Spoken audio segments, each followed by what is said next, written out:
Hey y'all, it's Cindy. I hope you guys are staying safe through these difficult times. This video will hopefully be fun and interesting and fascinating for you to watch. I have been tagged for a blind YouTuber tag called "Do All Blind People Think the Same?" No, I don't think so at all. I don't think we do, and that's why I find these videos really fascinating. I love to binge watch YouTuber tags like this because even though, we can all relate to each other as VIP people, we still have wildly different experiences, perspectives, and opinions towards the same set of questions. And it's really interesting, I think, to see how we all vary in our responses. So I look forward to adding my voice to the choir here, and I hope you find it interesting as well. First, I want to give a big thank you to Kayla from Kayla with a C. She tagged me for this, and be sure to check out the description box. I will put her original video because she's the one that started this thing, and you can see what inspired her and where she got her questions from, all that jazz. Stay tuned to the end of the video so that you can see who I tag in response to keep this ball rolling. Oh, guys, I've had some new subscribers join our community here on Seeing Blind, and if you yourself are a new visitor, my name is Cindy. Welcome. I hope y'all enjoy this video. So let's get started. The format for this blind YouTuber tag is a little different in that it's not really questions, but more statements that you can respond with strongly agree, agree, somewhat disagree, disagree, strongly disagree. And just to be a little different than the people who have already posted their version of this video, I'm going to start with the bottom of the list and work my way up. So let's start with statement number 10, which is, if I could gain my sight through a cure, would I? I would strongly agree, and I would add a big hell yeah to it if I could. And I know this response is somewhat different than some of my peers in the community, but just the way I feel about it is I and who I am is not really affected one way or the other whether I'm blind or not. It really just affects how I function and live in this culture and society. At the end of the day, I'm Cindy whether I can see or not. And if I could change that and make my journey in life easier by having my sight back, you betcha. I totally would take that in a heartbeat. But here's the thing, I would never do it if it put my family in any kind of financial burden, if it ended up costing a lot of money or anything like that. And I also would not do it if there were a chance that I could regress back and lose my sight again. I don't like the yo-yo thing. It's one of those things where it better be a cure or I'm not doing it, and it better not break the bank or I'm not doing it. Number 9, I have experienced discrimination. I would agree with this one. I definitely don't think that it's on the level as, some racial issues, religious issues, ethnicity, that kind of thing. It's definitely a different discrimination.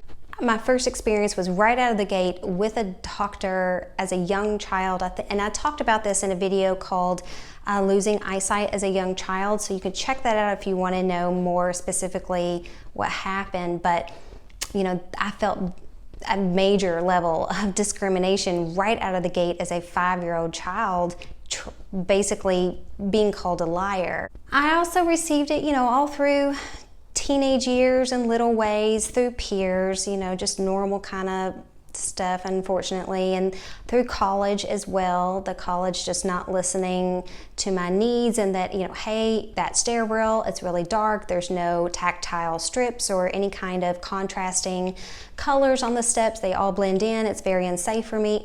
They did not listen or do anything about it. But guys, I think as a parent, I have received more discrimination, but it's different because it's kind of silent. It's not really in your face discrimination, because it's more those subtle ways of just questioning me as a parent because I'm visually impaired and doubting my ability to be a good parent because I am disabled. Number 8 is being blind has affected my mental health.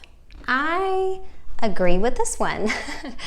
I think, yeah, being blind, there's definitely moments where I am just tired. I'm tired of fighting. I'm tired of having to think creatively to achieve basic tasks that everyone else takes for granted. I'm tired of asking for help all the time, that kind of thing. So, I mean, there's times when I just feel beaten down, broken down, and I don't have any fight left in me. And, you know, functioning in a culture and society that is dependent on sight and transportation and all this jazz, and you don't have it, it's extremely taxing. So I think, yeah, my mental health has definitely been tested. It's been tried. It's been pushed to its limits at times.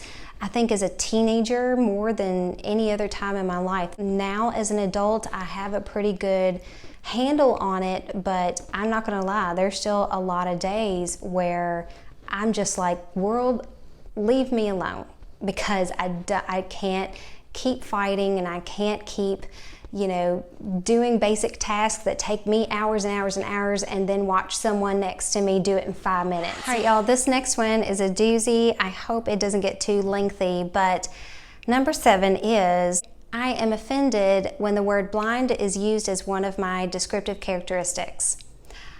Generally speaking, if it's just me or someone in my community using the word blind, I am not offended at all. I would disagree, because I fully embrace the word blind. In fact, you'll see it all over my YouTube channel. You know, I refer to myself as a blind mom because I am. I'm legally blind. I relate and associate more as a blind person. I function in society more as a blind person than I do a sighted person, right? So I have no problem with the word. I've let go and moved beyond and progressed farther past all the negative associations and negative connotations that word used to hold for me, and the label that it had. I let go of all that. And I know a lot of people who are visually impaired as well they get it, they understand it, they're in my group, right? And so but I think this is one of those words that unfortunately have power. And they have a historical baggage to them. They have been misused. They have been use of oppressing us and just abused, and to the point where now those words immediately have a negative association to them. They have this ingrained cultural negative association and connotation. Because of that, anyone who is sighted, like in a professional setting, in an academic setting or environment or anything like that, that's where I do start to get slightly offended. And I would somewhat agree, because it's one of those things, kind of the unspoken rules in our culture where, you know, if you're a part of the group, you have more freedom to use certain vocabulary amongst your peers and such. But when you are outside of that group, it's not quite okay. It's not the same. It means something different, that kind of thing. This is where this falls for me.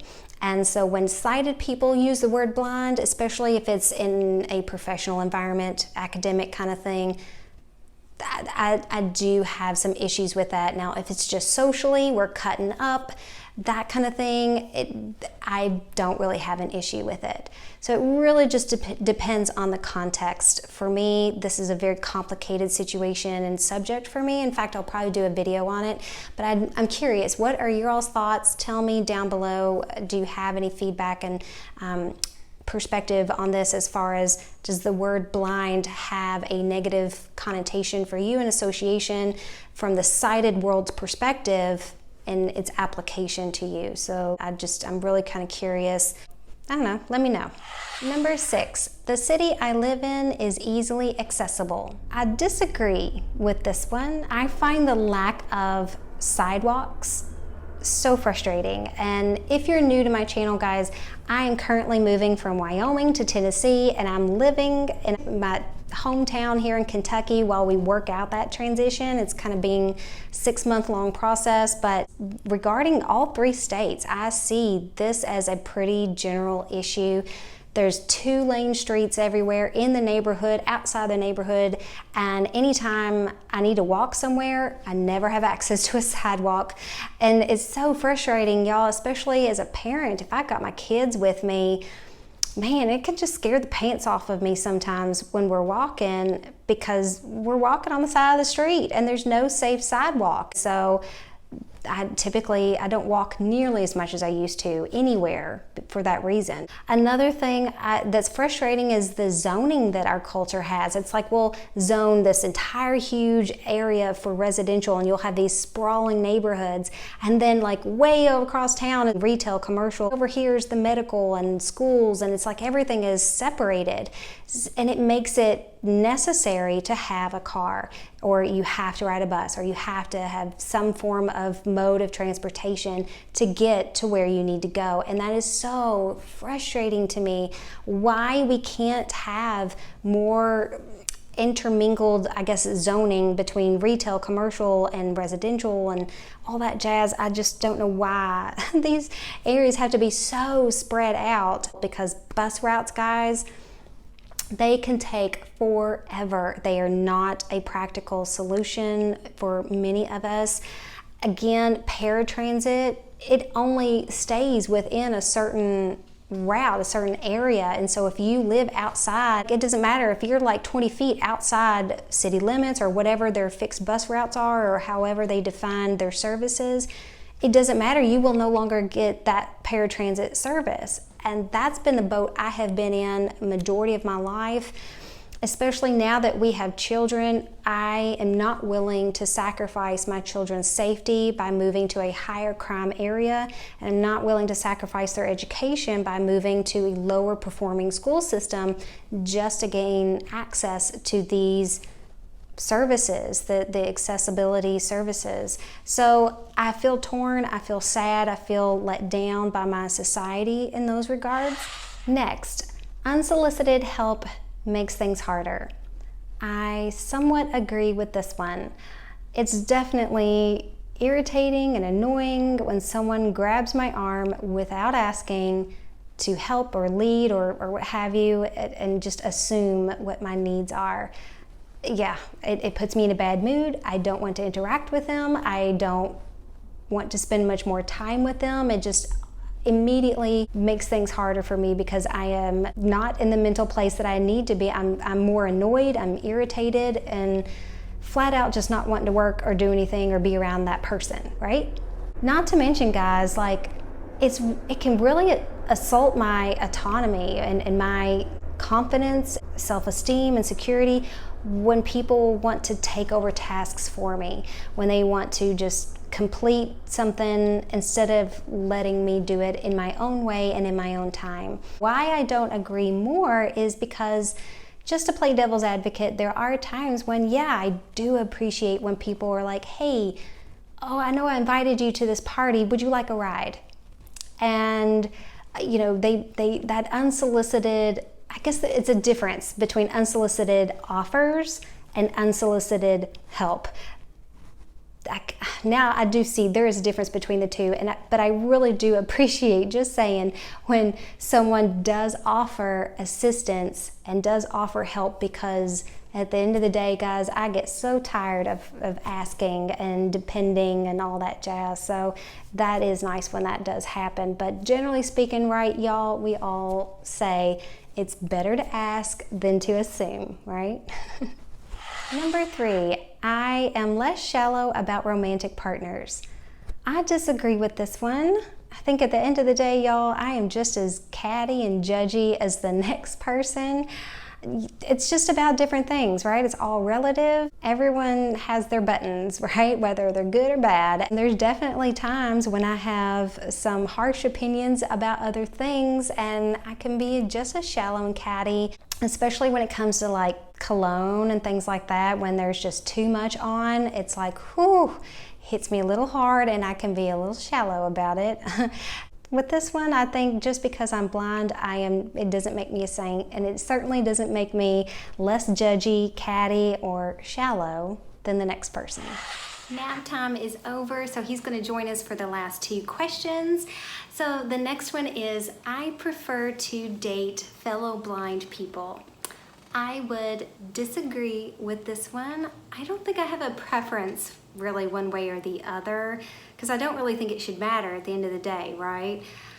But I also have never dated a blind or visually impaired person like myself. I've always been with sighted partners, and I have to say, as parents now, we've really depended on his vision to quickly assess safety and environments and just different things, and he's providing transportation for the whole family. So I don't really have a preference one way or the other, but I have to say, just with one of us being visually impaired, it's already pretty hard as parents. So I definitely hope that doesn't change. And it wouldn't matter if it did, but it definitely would make life a bit harder, and it would mean a lot of change. All right, last one, guys. This is the first question for others. It is, being blind has enhanced my other senses. And I would agree with this statement if you mean by enhanced my other senses. I'm more aware of my other senses. I think all of us work hard to educate and debunk that misconception and kind of assumption that because we are visually impaired, our other senses are like physiologically changed and heightened and just are better than the average person's. And right, that's not true at all. I would definitely agree though that I am more aware. I use my hearing so much more. I'm so much more in tuned. I definitely, as a mom, know where my kids are in the house by the sounds they make. I know what toys they have. I know when they shouldn't be doing things and playing with things they shouldn't be based on sound alone. The discernment I have, I definitely feel is a lot higher than most people's.